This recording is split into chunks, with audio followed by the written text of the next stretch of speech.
Où en est l'enseignement depuis la grève des lycéens et les promesses gouvernementales? FR3 Île-de-France est allé au lycée Henri Bergson à Lilian dans l'Yonne. Il subsiste toujours des problèmes, mais on se serre les coudes. C'est ainsi que M. Franck Bardu, professeur d'éducation physique, a décidé de prendre en attendant la place du professeur de philosophie, toujours vacante. Voilà, je suis là parce que votre professeur de philo n'a toujours pas été remplacé.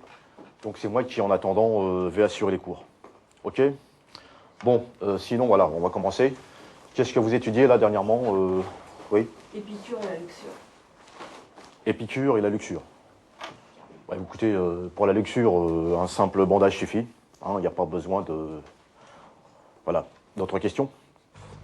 C'est vrai qu'en cumulant éducation physique, poterie et philo, j'arrive quand même à dépasser le SMIC, faut le dire, je suis franc avec vous, mais là j'attends quand même que l'éducation nationale accepte qu'après les cours je puisse faire le ménage dans les classes, et auquel cas s'ils acceptent, ça permettra de respirer quand même financièrement, ça faut le dire.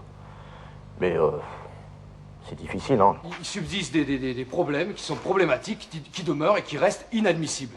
Voilà, on peut pas, tant que les pouvoirs publics n'auront pas accepté ce que les dirigeants du SGEN, de la FUV, du SPLIT et du SGEG réunis ont proposé, on reste dans l'impasse. C'est quoi ces propositions? Alors, bon, les propositions elles sont claires. Primo, revalorisation des pouvoirs d'achat. Deuxio, augmentation des salaires. Et tierço, trimo, plus d'argent à la fin du mois. Qu'est-ce que vous enseignez, vous Cherchez pas à embrouiller il y a un problème, faut le résoudre. Le français, c'est ça. Pourtant, pour certains, comme mademoiselle Eliane Labutte, professeure de musique, les jours nouveaux ne sont pas à la morosité.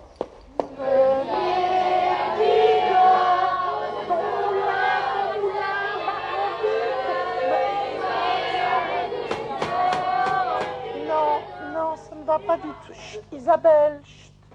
Meunier, qu'est-ce que tu fais? Du danda. Qu'est-ce que tu fumes, là? Donne-moi ça.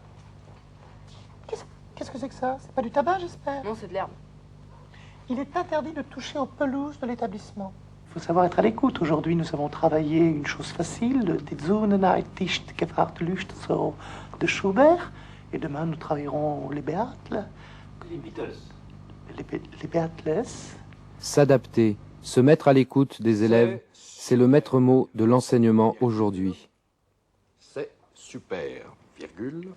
Johnny a dit à Adeline, Johnny a dit à Adeline, sinon ça fait Adelin, à que c'est chouette.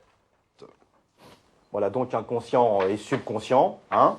Donc je pense qu'avant tout, le problème, c'est une question de souplesse, hein. Donc maintenant, on fléchit bien. Inconscient et subconscient, et 2 conscients et subconscients. Maintenant, on réfléchit, bien sûr, et 3 conscients et subconscients, hein.